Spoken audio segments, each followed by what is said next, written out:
Você pode dizer Deus é bom? Glória a Deus. Nós tivemos a oportunidade, graças aos sistemas de comunicação, de estarmos assistindo o Sim Amém que está acontecendo lá em Curitiba, e que o pastor Jonas e a pastora Célia estão participando. E a pregação do pastor Davi Alves, que ele falou sobre um assunto que é importantíssimo e por isso que nós precisamos também falarmos aqui hoje. Estamos felizes, sim, por estarmos aqui. Ele falou em 1 João 4,19. 1 João 4,19 diz assim: porque ele nos amou primeiro, né? Nós amamos porque ele nos amou primeiro. Então, toda a pregação dele foi no sentido de nós entendermos que Deus não é amor. Deus não tem amor, melhor. Deus é o amor. E que ele nos ama porque é assim que ele nos criou e nos preparou para que a gente pudesse passar esse tempo aqui durante algum tempo, mas que nós tivéssemos o nosso objetivo, que é a eternidade. Então, assim, Deus é amor. E isso é muito importante, porque João escreveu ainda: se alguém afirma eu amo a Deus, mas odiar seu irmão, é mentiroso. Pois quem não ama o seu irmão, a quem vê, não pode amar a Deus que não vê. Então hoje nós precisamos entender,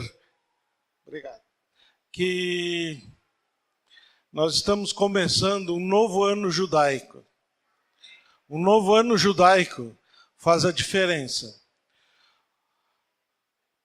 Em Israel, o ano não é igual ao ano que nós vivemos. O ano que nós utilizamos para a nossa vida. E está começando o ano 5.778. E enquanto isso nós precisamos saber algumas coisas, pelo menos, e aqui é só uma ideia para que cada um pudesse pesquisar e saber mais sobre isso. É isso que eu quero colocar para vocês, para que vocês possam pesquisar e como é que acontece o início do ano em Israel, para os hebreus. O início do ano começa e vai ter 10 dias, que são os dias em que o povo vai se preparar para que os seus pecados sejam retirados. E isso a partir do dia 18, 19, então será uma grande festa em Israel. Mas aqui eu queria trazer uma informação que nós devemos olhar em 5 direções. Isso é um pensamento hebraico que diz que nós devemos olhar para frente para saber aonde nós estamos indo. Também diz que nós temos que olhar para trás. É para recordar de onde viemos. Eu diria assim, nós somos aqui do Brasil. A grande maioria não foi nascido em berço evangélico. A grande maioria cometeu uma série de irregularidades e Por isso nós precisamos saber olhar para trás e saber de onde Ele nos tirou. Tem que olhar para baixo também, para não pisarmos em ninguém.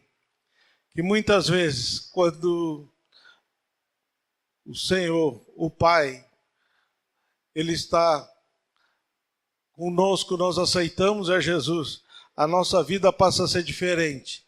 Mas muitas vezes nós usamos essa diferença para pisar nos outros, e não é assim que Ele quer. Olhar para os dois lados, ambos os lados. Para quê? Para saber quem pode nos apoiar em momentos difíceis. Então, não é só quando nós estamos sentados aqui que tem uma pessoa em cada lado, mas na nossa família, no nosso trabalho, no nosso estudo, quem é que está do nosso lado e que vai poder nos ajudar se nos momentos difíceis vierem, e eles virão. E o mais importante de tudo é olhar para cima, para lembrarmos que sempre alguém está olhando e nos cuidando. Então nós temos que ter essa preocupação de estar olhando para todos os lados, para que a gente possa cumprir aquilo que Deus reserva para cada um. Porque cada um tem uma missão aqui. Cada um tem a sua missão.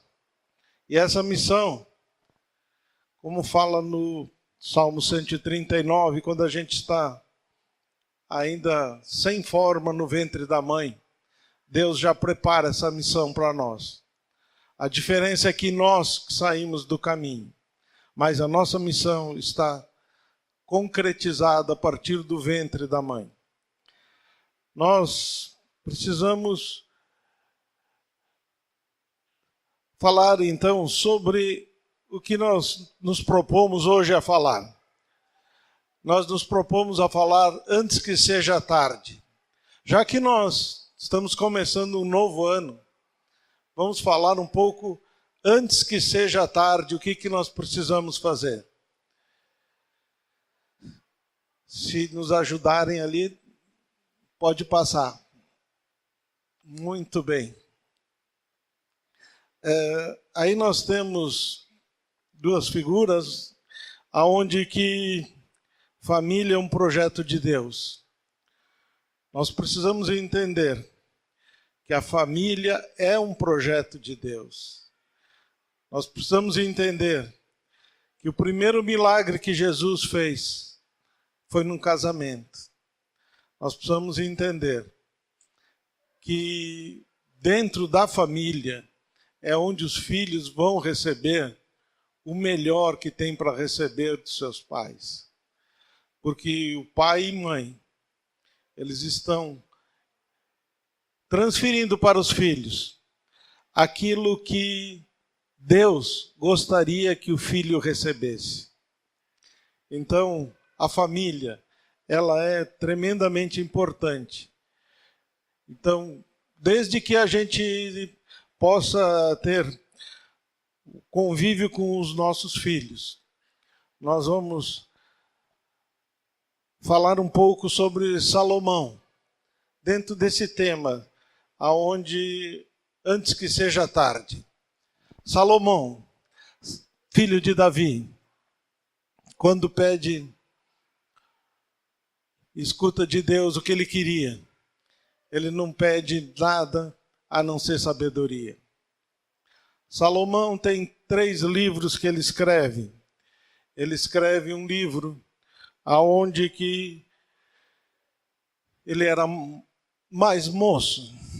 Ele escreve um livro de cantares. Quem não teve oportunidade de ler, eu diria leia, porque há 3.000 anos atrás, Salomão escreve em cantares o relacionamento da noiva, nós, com Jesus. Então ali ele transcreve a vida como ele estava naquele momento que era mais jovem. Depois ele consegue fazer outro outros escritos que são Provérbios e Salmos. E ele faz um terceiro livro, Salomão. Esse livro se chama Eclesiastes. Eclesiastes, Salomão, já está numa idade mais avançada. Salomão é aquele que ninguém hoje pode ter a fortuna que teve, não se compara àquilo que Salomão teve, materialmente, e também dá para nós dizermos que espiritualmente Deus deu a sabedoria para que ele pudesse governar o seu povo. E nós vemos em Salomão, escrito, quando ele escreve Eclesiastes, ele passa conselhos importantes para nós. Ele passa conselhos de que nós precisamos assimilar e colocar em prática. E é por isso o título, Antes que Seja Tarde.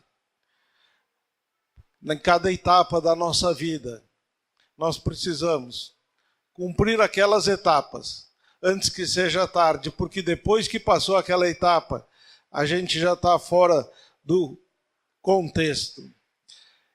E eu convido vocês a abrirem a palavra em Eclesiastes 3:11, que diz assim: ele fez tudo apropriado ao seu tempo. Ou seja, muitas vezes, na nossa mocidade principalmente, e quando a gente já passa dos 60 anos, a gente pode olhar para trás, que nem eu falei antes para vocês, e se lembrar da nossa mocidade. Muitas vezes na nossa mocidade nós atropelamos os fatos que vão acontecer. Mas existem situações para aquela época. E quando ele diz aqui, ele fez tudo apropriado ao seu tempo, ele está dizendo que Deus te deu para ti, jovem, o tempo de ser jovem, o tempo de te alegrar como jovem. Aguarde o tempo para os outros degraus da tua vida. Também pôs no coração do homem o anseio pela eternidade. Isso é uma descoberta, um conselho, uma informação importantíssima. Colocou no homem anseio pela eternidade. Você e eu não somos pessoas satisfeitas, porque nós estamos ainda aqui. Nós anseiamos a eternidade. O Espírito de Deus que mora em nós, ele é eterno. A nossa alma é eterna. E por esses motivos, nós ansiamos pela eternidade. O que eu quero dizer com isso?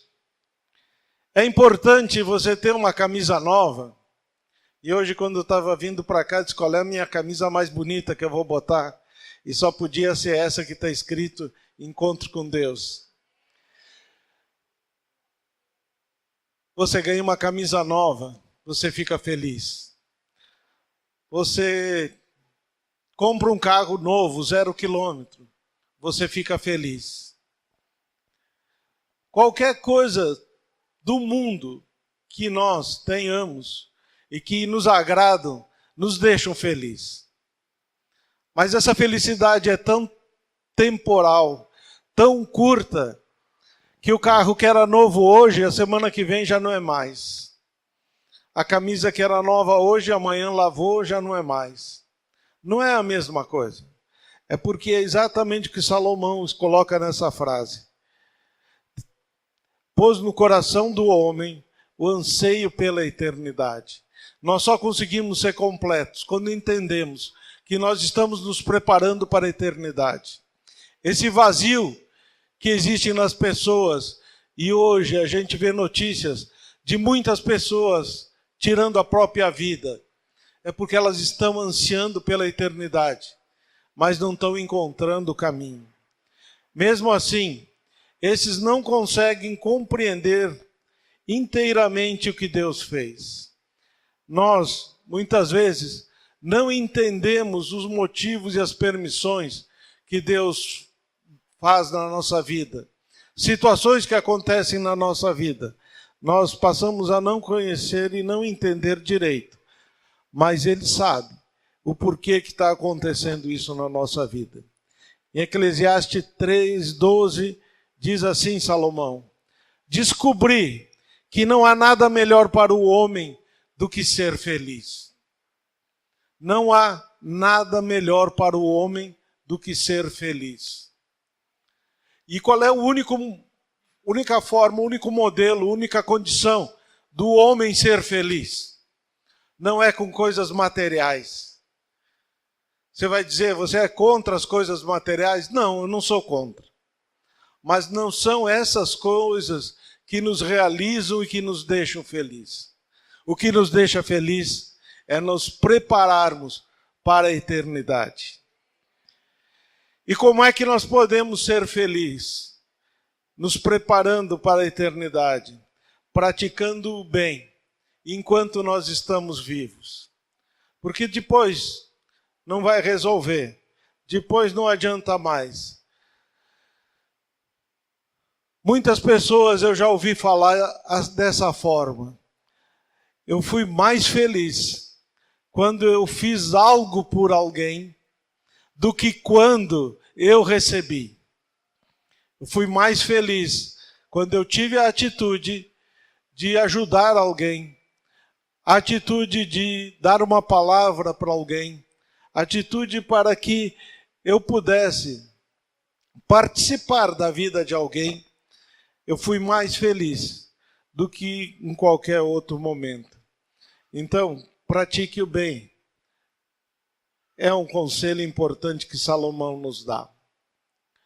Eu te convido agora a abrir a palavra, continua aí em Eclesiastes, mas vai para o capítulo 11, quase no fim de Eclesiastes, e que são sábios conselhos de Salomão. Quando ele está concluindo o livro, ele resume em 2 capítulos os conselhos finais que ele nos deixou. E ele diz assim em Eclesiastes 11, 1, 2. Você conseguiu ler o que está escrito naquele coração azul? Eu vi que tem muita gente olhando para aquele canto. Ele está um pouco pequeno, talvez não conseguiram ler.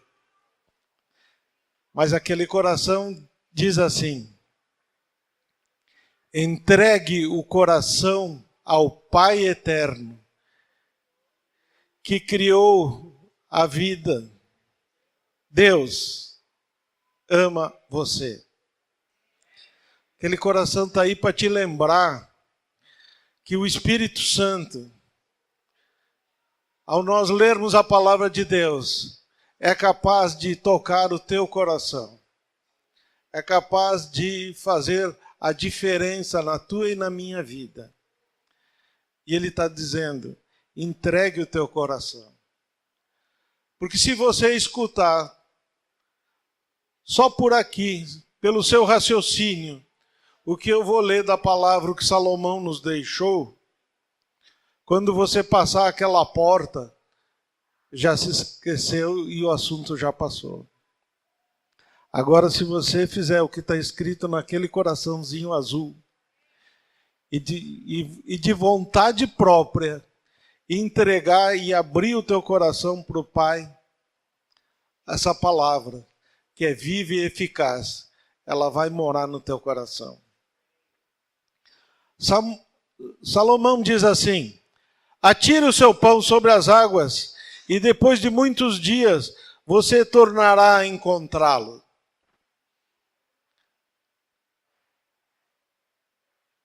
Essa frase parece um tanto estranha quando a gente lê a primeira vez. Quando a gente diz assim, se eu tenho um pão, eu vou jogar na água e esse pão vai acontecer o que com ele?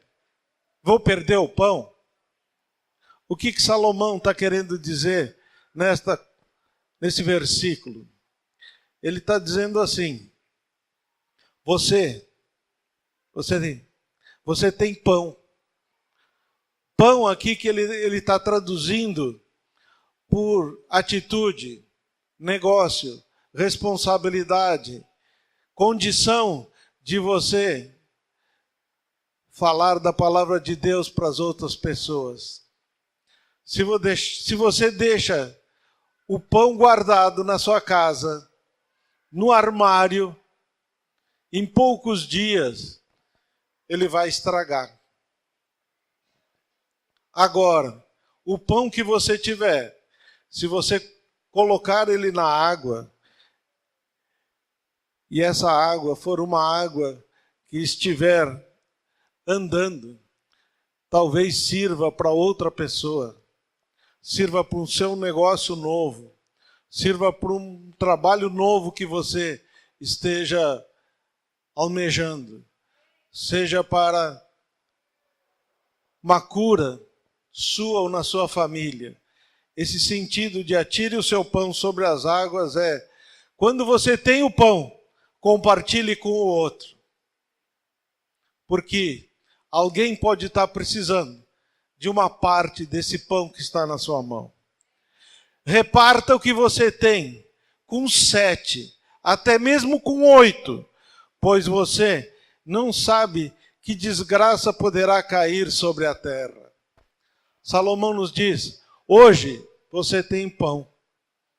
Hoje você pode repartir esse pão com outras pessoas. Hoje você está aqui recebendo pão.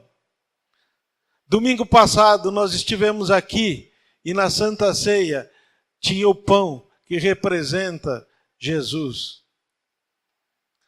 Aquele pão foi repartido, aquele pão foi jogado na água, aquele pão nos atingiu, mas ele está preparado para atingir outras pessoas. E você deve, e pode, e deve compartilhar o pão que você está recebendo nesse local. O pão que você está recebendo nesse local não significa só aquele pão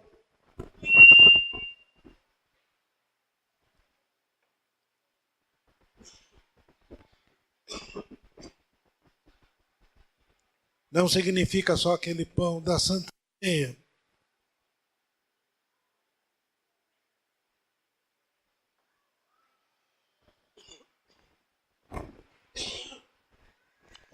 Pode orar por mim que o inimigo deve estar querendo me fazer calar, mas não vai.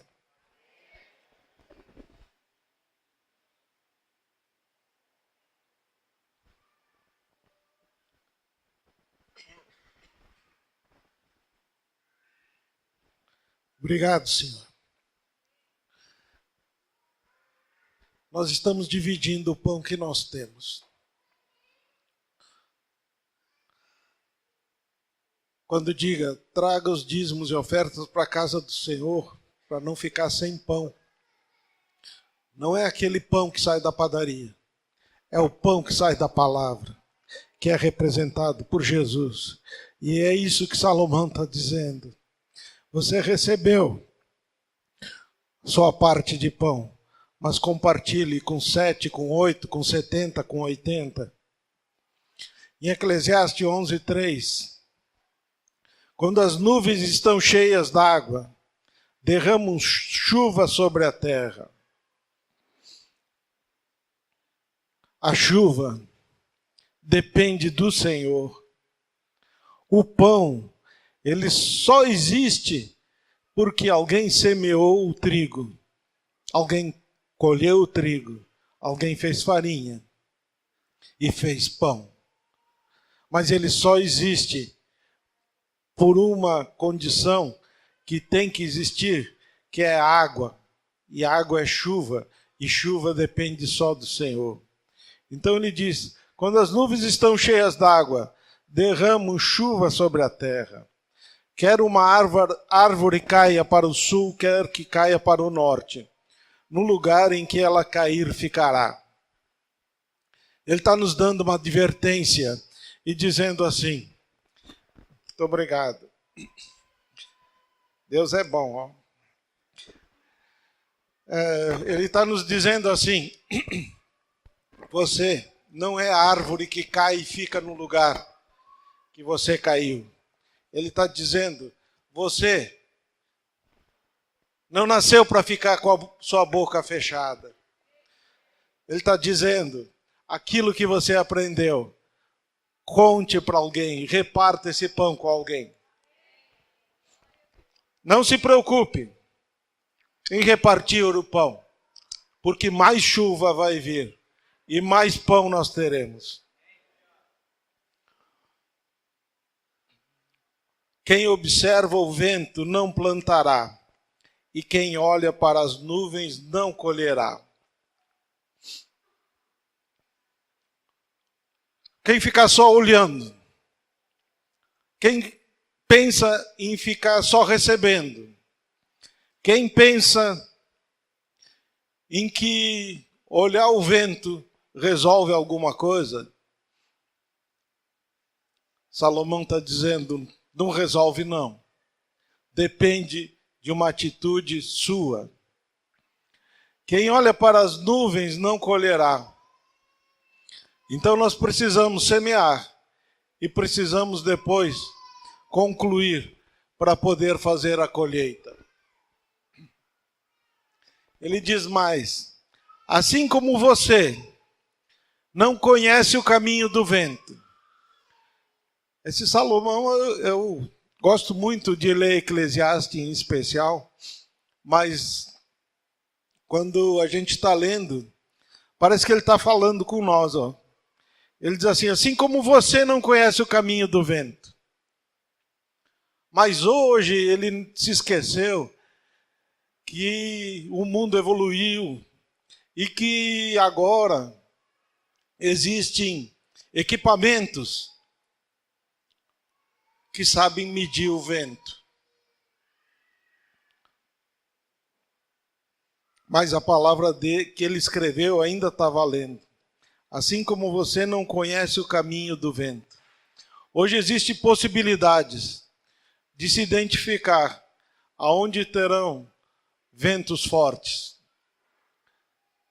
Mas é o controle de Deus que faz o vento. É do controle de Deus que o vento tem um caminho. E nós, hoje podemos, pela meteorologia, identificarmos coisas que vão acontecer. Mas olha a diferença.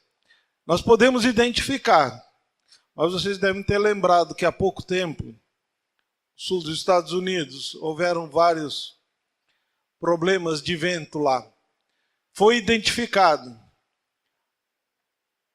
mas ninguém controlou aquele vento, a não ser um, que é o Pai. Amém? Nem como o corpo é formado no ventre de uma mulher, ele diz. Salomão não deve ter conhecido os aparelhos que tem hoje, que a gente pode identificar até o sexo da criança, enquanto ela ainda está no ventre da mãe. Ele diz, não conhece nem como o corpo é formado no ventre da mulher.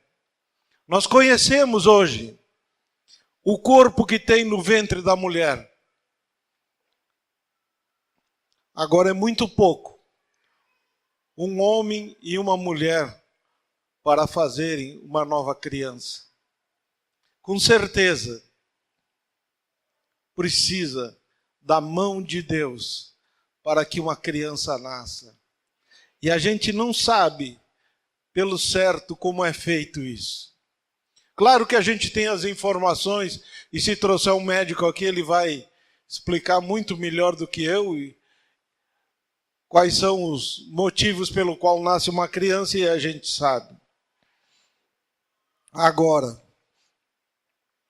uma criança que nasce perfeita, mãos, pés, braços, é algo que não é só o pai e a mãe. Tem Deus nesse negócio.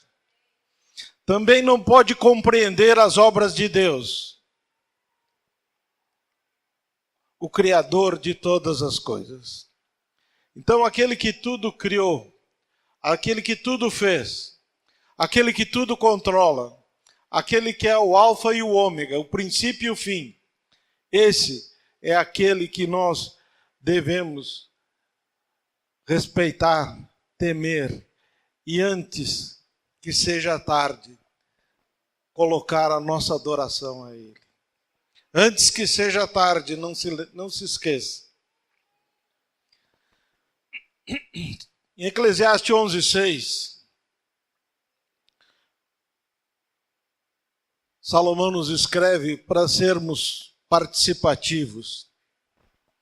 Ele diz: plante de manhã sua semente, e mesmo ao entardecer, não deixe as suas mãos ficarem à toa. Ele está falando do dia aqui? Não. Ele está falando assim: você que é jovem, é o amanhecer. Então, quando você é jovem, você tem que plantar coisas boas. Por quê? Porque no entardecer, quando você tiver mais idade, todas aquelas sementes boas que você plantou, você terá a condição de colher. Mas mesmo no entardecer, ele diz: não fique parado, não fiquem à toa, mesmo com mais idade, vocês têm condição de colherem, pois você não sabe o que acontecerá. Quem não se prepara no amanhecer, na parte da tarde da vida, terá mais dificuldades. Nós não sabemos realmente qual é a semente que nós plantamos que irá reproduzir. Se é essa ou aquela semente que irá reproduzir. Então, qual é a nossa atitude? A nossa decisão é plantarmos o quanto mais sementes boas. Porque vocês se lembram também daquela passagem bíblica que tem algumas sementes que caem nas pedras, outras que caem numa terra que não tem água, mas outras caem no local correto. E esse local é que vai fazer a diferença na nossa vida.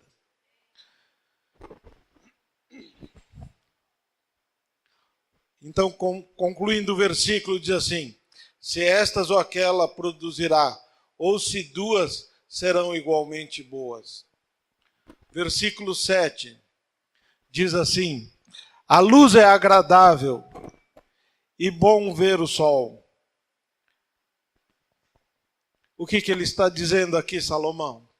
Ele está dizendo assim: realmente, a luz do dia é agradável e o sol é necessário. Nós vamos dormir e nós não nos preocupamos se amanhã o sol vai estar aí. Agora, se a terra ficar um determinado tempo sem que o sol possa nos aquecer, o que aconteceria conosco? Ficaria tão frio, mas tão frio, que ninguém resistiria. Então ele está dizendo assim: a luz é agradável e ver o sol é bom. Ele está dizendo: a vida é curta.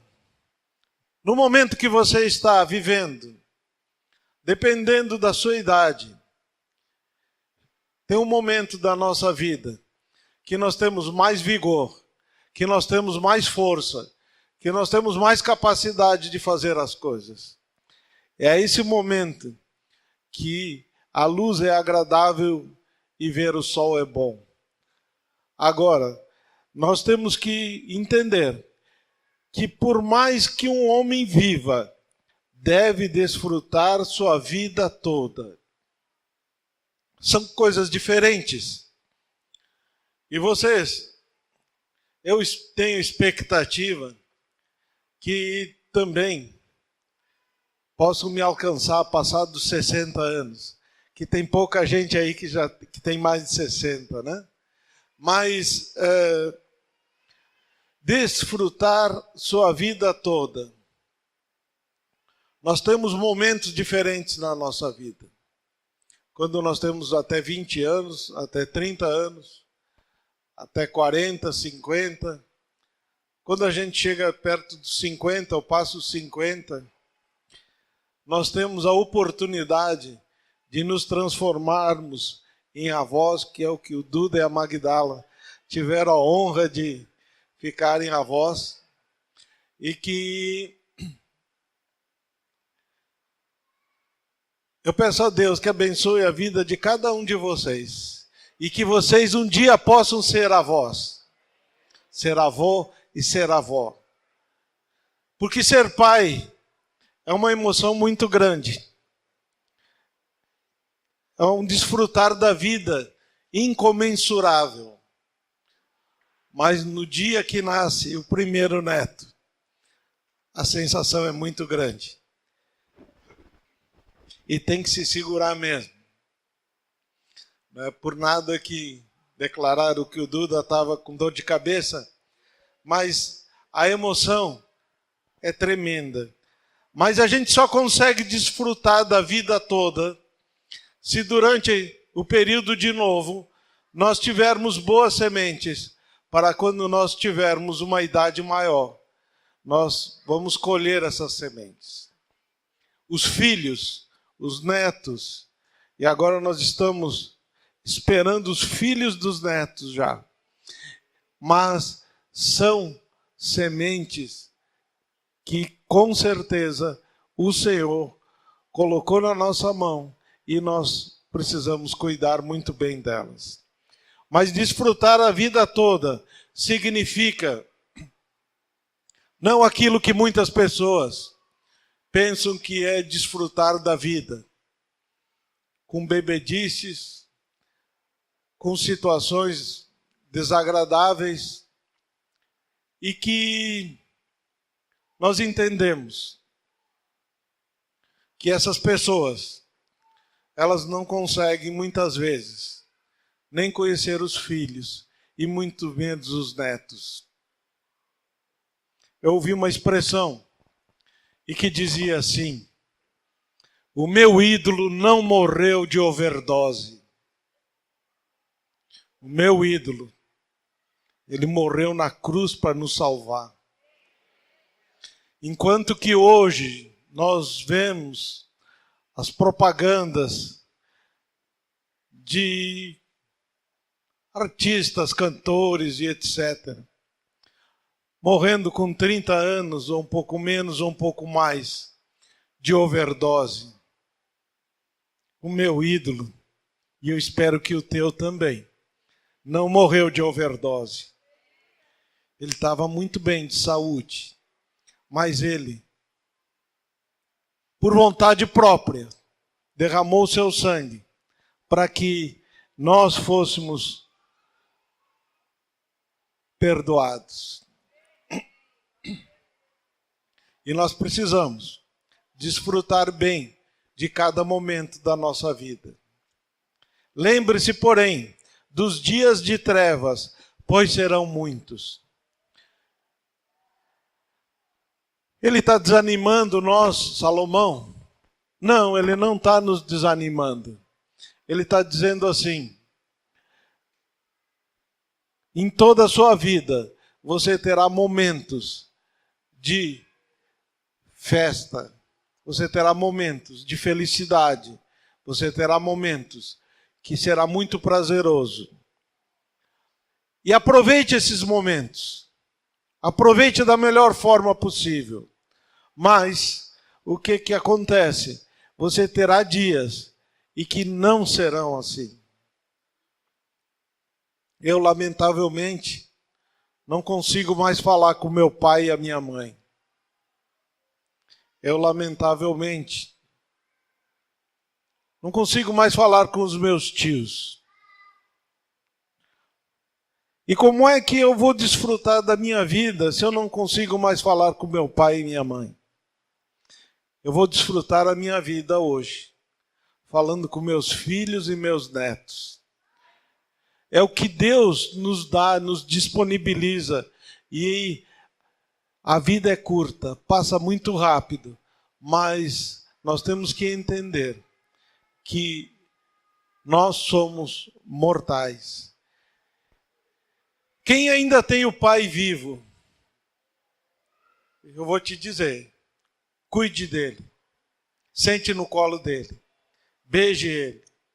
Quem tem a mãe viva, respeite ela, faça com que ela entenda que você ame ela, porque vai chegar o dia das trevas, e vai chegar o dia que você não terá mais essa oportunidade de falar com seu pai e sua mãe. Respeite eles. Eles podem ter ideias diferentes do que você. Respeite as ideias dele. Entenda ele. Ame ele. Que quanto mais você amá-lo, mais ele vai te entender. Tudo que está para vir não faz sentido. Salomão escreveu: tudo que está para vir não faz sentido. Ou outras versões, em vez de sentido, usa a palavra vaidade. Aqui, vaidade, nós temos que esclarecer que não é a vaidade feminina de cuidar do cabelo, de pintar as unhas, não é essa a vaidade. É a vaidade de nós pensarmos que somos mais do que alguém. Então, tudo que está para vir vai nos ensinar, de um jeito ou de outro, que nós não somos mais importantes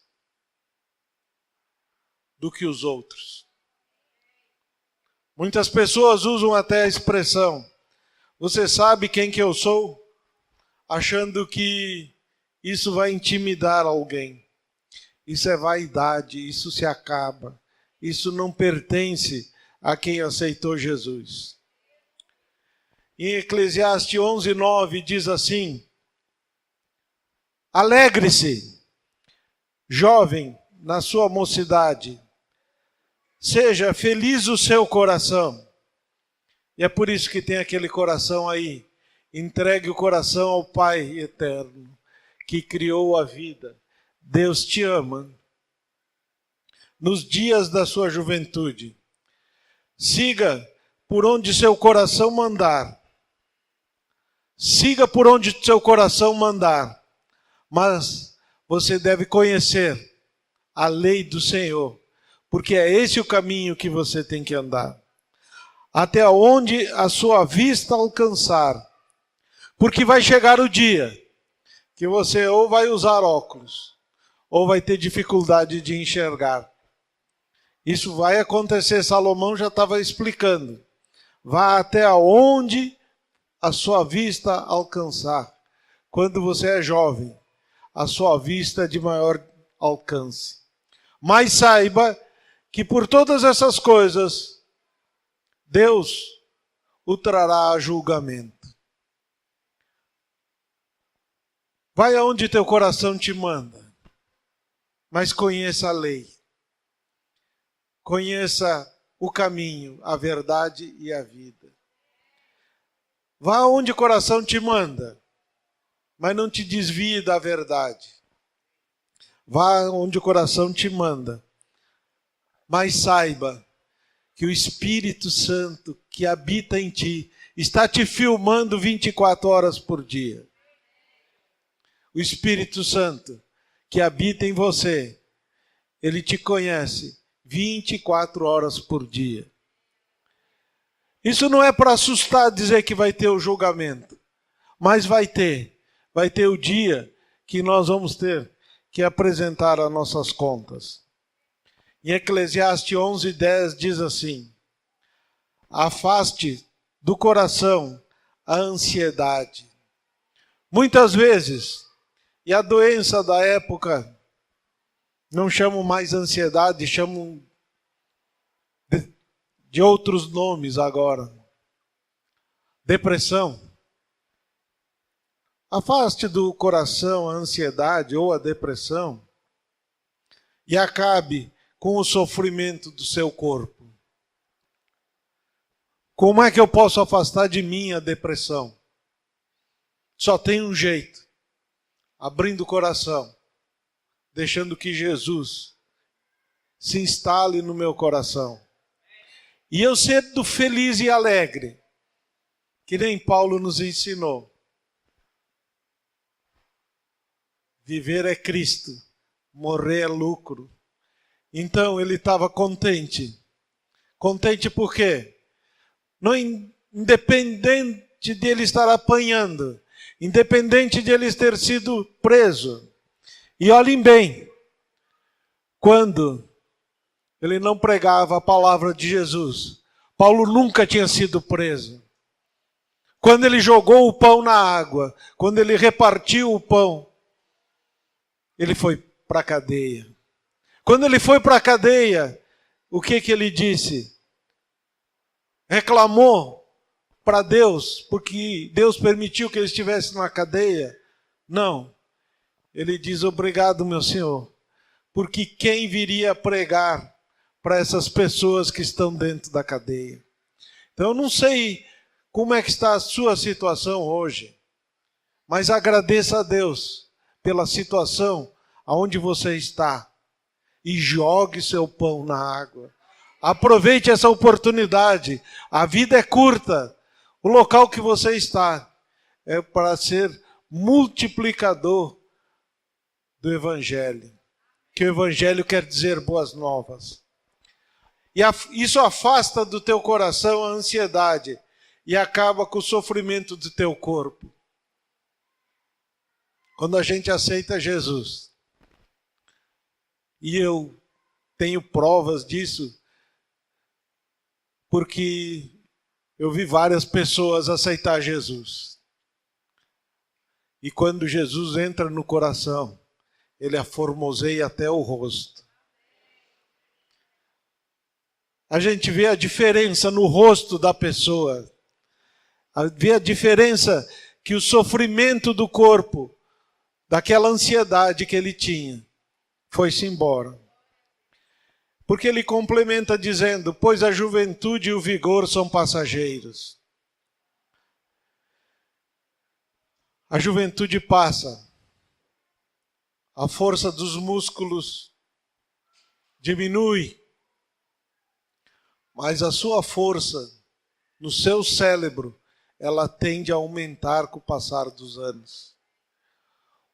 O pão pode ser aumentado e ser preparado para ser jogado na água. Eclesiastes 12:1 diz assim: lembre-se do seu Criador nos dias da sua juventude, antes que venham os dias difíceis e antes que se aproximem os anos em que você dirá: não tenho satisfação neles. Antes que se escureçam o sol e a luz, a lua e as estrelas, e as nuvens voltem depois da chuva. Nós vimos antes falar sobre sol e estrelas.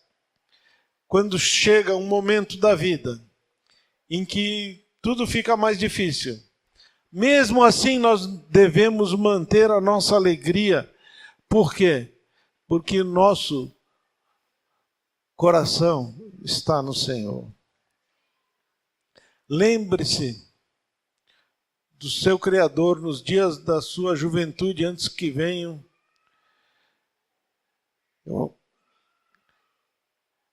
Eclesiastes 3:4.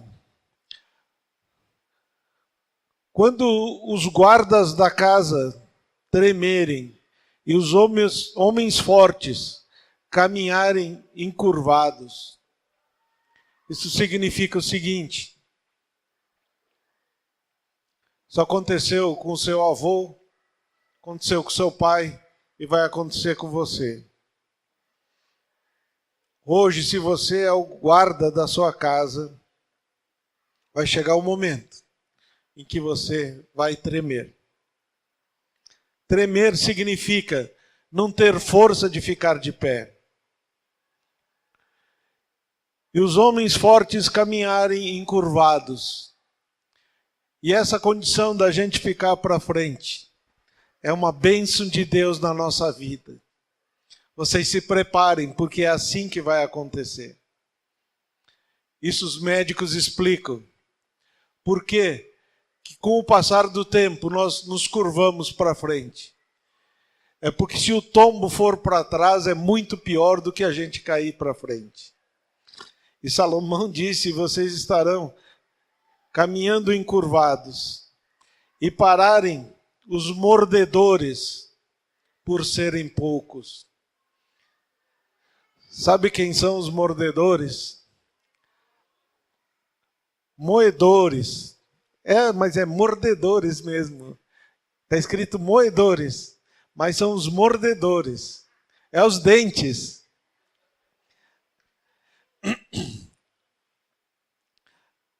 Por quê?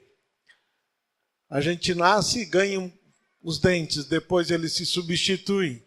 E chega um momento da vida e que está sendo protelada hoje, porque hoje existe uma limpeza nos dentes que deve se fazer diariamente, mas naquela época, os dentes, quando a pessoa chegava perto de 30 anos, não tinha mais dentes.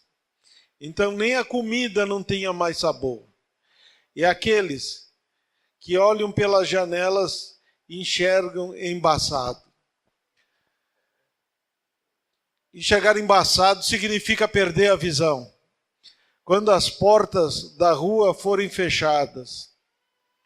Isso eram as cidades que tinham muro e fechavam as portas.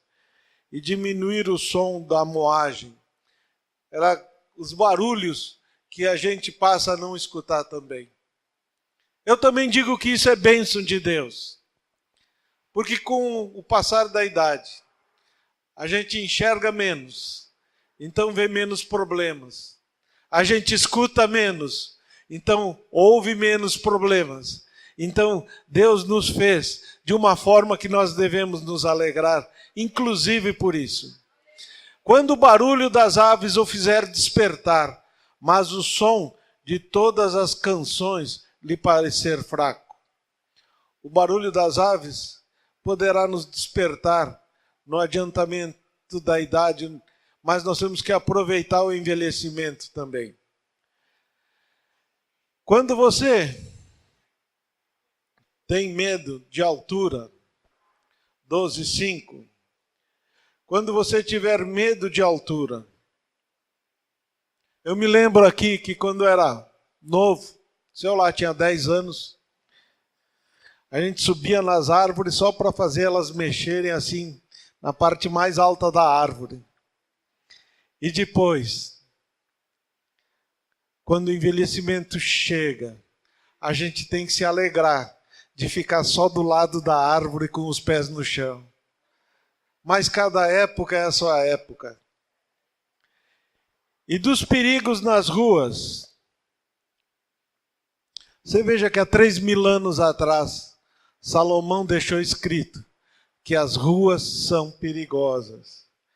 Porque ele disse então, quando você tiver medo de altura e dos perigos nas ruas, quando florir a amendoeira, florir a amendoeira não é para todos. Florir a amendoeira é ficar de cabelos brancos. Não é para todos por quê? Porque alguns são arrebatados, começam a ser arrebatados pelos cabelos. E esses já vão embora antes. Mas outros podem ficar de cabelos brancos. E a palavra diz, hoje tem enganador aí. Tem enganador ou enganadora. Mas a palavra diz que nós não somos capazes nem de mudar a cor do nosso cabelo. Que ele fica branco porque ele perde o pigmento pelo tempo que se passa. Mas hoje, com produtos químicos, a gente transforma os cabelos em outras cores. Mas nós não somos capazes nem de mudar a cor dos nossos cabelos. E muitas vezes nós queremos ser tão vaidosos, achando que somos mais do que os outros. O gafanhoto for um peso e o desejo já não se despertar. É a dificuldade que nós temos até de andar. Então o homem se vai para o seu lar eterno e os pranteadores já vagueiam nas ruas. Aqui Salomão está dizendo, vaidade de vaidades. Vai chegar o dia que o homem vai para o lar eterno. Por isso que nós, no começo, falamos que nós só estaremos realmente com alegria completa na eternidade. Aqui ele está dizendo, ninguém que está aqui dentro vai ficar para semente. Ninguém que está aqui dentro dessa sala vai deixar de passar por um dia, de sair desse mundo. Mesmo assim, nós temos que nos alegrar. E aqui ele diz que os pranteadores já vagueiam pelas ruas. Pranteadores naquele tempo de Salomão, quando alguém falecia, tinham as pessoas que iam lá ou tocar música ou chorar pelo que faleceu. Então, era o que existia na época. Mas ele está nos garantindo uma coisa que nós já soubemos. Ninguém vai ficar eternamente neste lugar. Te prepara para a nova morada, que a nova morada é a eternidade. Ninguém, até hoje, que eu saiba, e se vocês souberem mais do que eu fico feliz, mas ninguém conseguiu fazer um caixão com gaveta para levar as coisas desse mundo junto com ele. A gente vê nas histórias lá do Egito, que eles enterravam o faraó, e junto botavam pão, junto botavam alimentos, junto botavam ouro que ele precisasse. Quando descobriam onde estava o faraó, ele não tinha usado nada daquilo. Hoje, nos alegramos porque nós estamos aqui saudando o Criador. Nós estamos aqui disponibilizando o que temos de tão precioso que é tempo para escutar a palavra do Senhor. E é isso que nós vamos levar para a vida eterna. Seja a pessoa mais rica ou mais pobre que tem nesse mundo, o caixão dela não tem gaveta e ele não vai levar nada.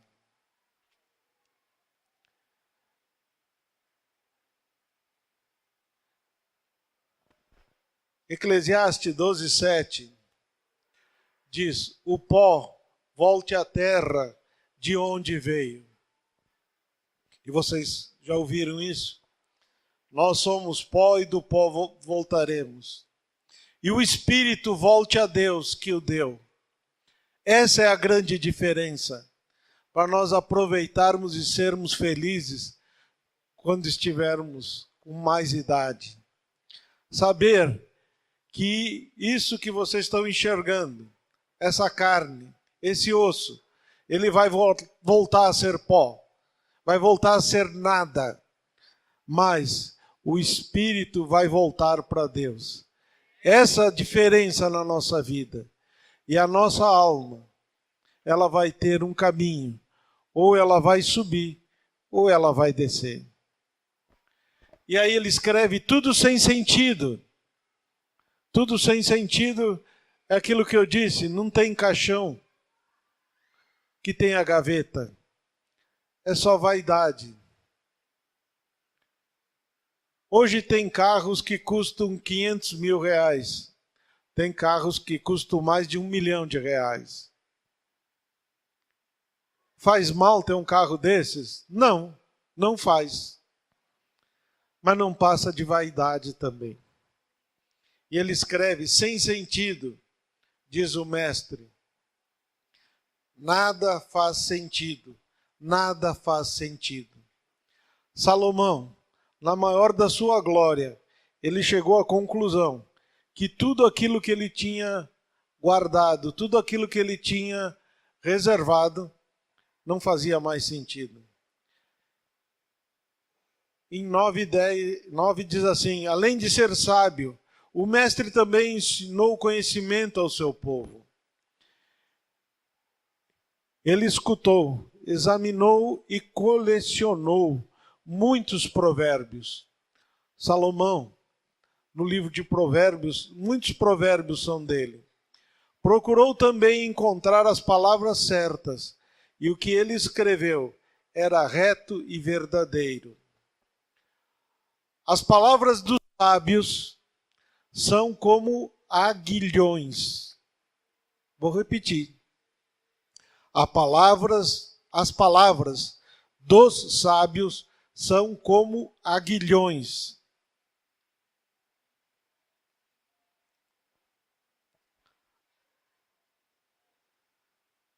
A coleção dos seus ditos, como pregos bem fixados, provenientes do único pastor.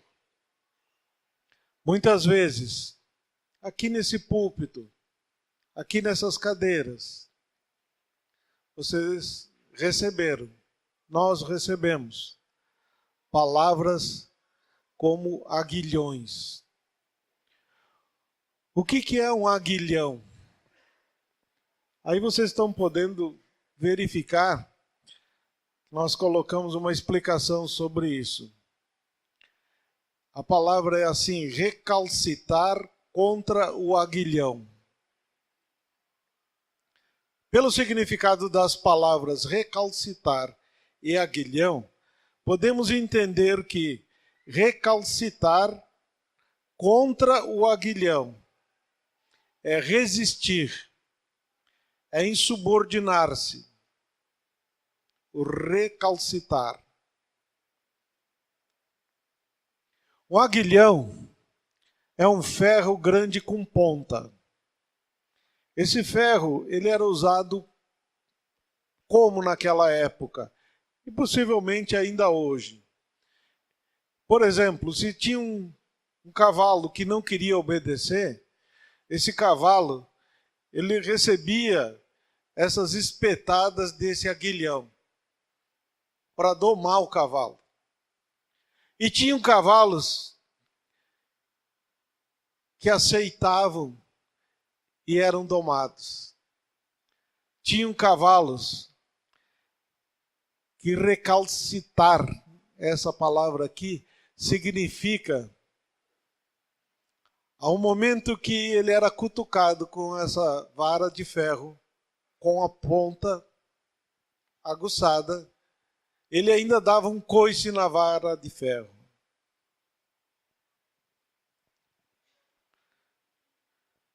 E aqui diz assim, resistir, insubordinar-se à palavra de Deus, que exorta e guia.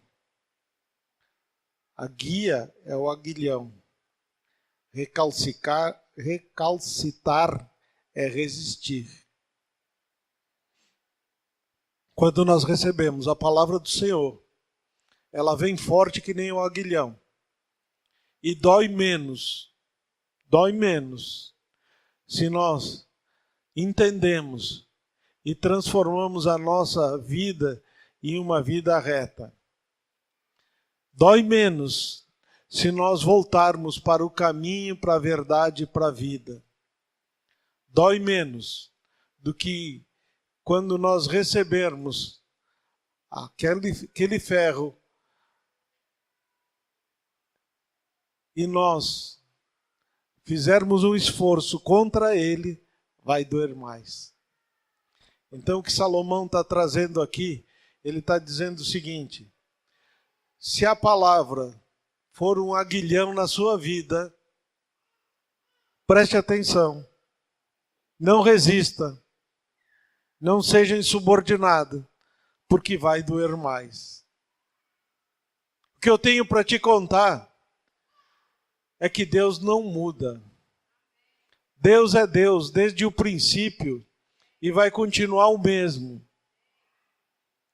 Se alguma coisa está sendo utilizado para transformar a sua vida, e isso for um aguilhão, quanto mais você se insubordinar, quanto mais você resistir, a dor será dobrada, triplicada.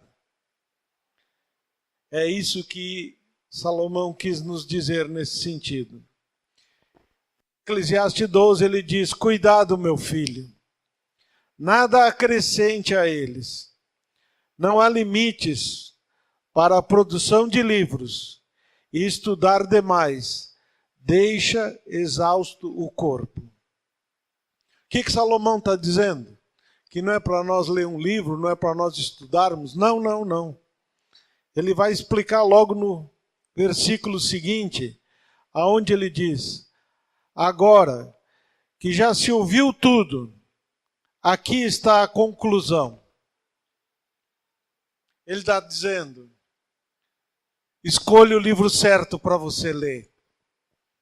Hoje, quando se vai em uma livraria, tem livros de todos os tipos de assunto.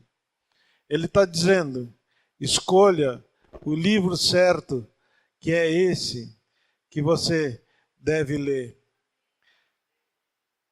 Aqui tem tudo o que nós precisamos saber. E muitas vezes a gente vai na livraria e não compra um livro que fala sobre a Bíblia, compra um livro que fala sobre outras coisas, que isso é que Salomão está dizendo. Agora que já se ouviu tudo, aqui está a conclusão. Conclusão da vida dele, que serve para a nossa vida. A vida é misteriosa. Examine-a bem. Porque a nossa atitude é: tema a Deus e guarde os seus mandamentos. Tema a Deus e guarde os seus mandamentos. Podem dizer um amém com vontade aí, porque aí eu creio que alguém entendeu mais do que nós estamos falando da palavra de Deus. Tema a Deus. Não é a mim, não é o pastor Duda, não é o pastor Jonas que não está aqui hoje. Não é ninguém, é a Deus. E guarde os seus mandamentos. Mas para você guardar os mandamentos, você tem que conhecer a lei. Porque isso é essencial para o homem. Você pode estar pensando assim: eu vou temer a Deus, mas nem todos os mandamentos me agradam, porque tem 2, 3 aí que não dá para mim. Você pode sair do caminho? Pode. A decisão é sua. A consequência será sua também. Porque é isso, essencial para o homem, entender e guardar os mandamentos. Se não fizer, você terá outras conclusões, outras condições. Eclesiastes 14 diz assim: pois Deus trará a julgamento tudo o que foi feito, inclusive tudo que está escondido, seja bom, seja mal. Essa é a expectativa de Salomão, o homem de maior sabedoria que Deus concedeu ao mundo.